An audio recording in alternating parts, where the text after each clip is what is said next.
היי חברים, מה נשמע? לאחרונה כולם מדברים על ה-AI, על החיפושים ב-AI, עם גוגל ומה עושים. יש אנשים אפילו שמפרסמים, אני אקדם אותך ב-AI, אני אקדם אותך בזה.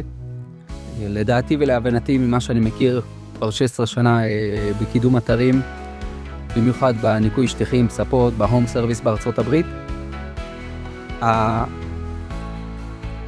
הקידום לא השתנה, אוקיי? הרבה אנשים ירדו. אם אתה מקדם את האתר שלך, אתה בעצם מביא חומר ללקוח באינטרנט.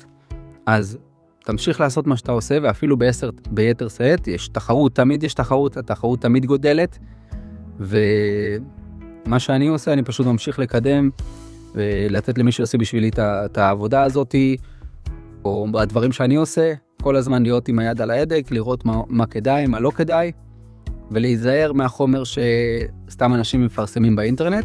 כמובן, אתה לא חייב להקשיב לי, אתה יכול לעשות את הבדיקות שלך, אבל אם אתה רוצה לקדם את האתר שלך בגוגל, את הלוקל ואת המפות ואת האורגני, להמשיך לעשות כמו שצריך, וכשאתה שם את החומר באינטרנט, אוטומטי, אם החומר שלך טוב, הוא יגיע גם ל-AI.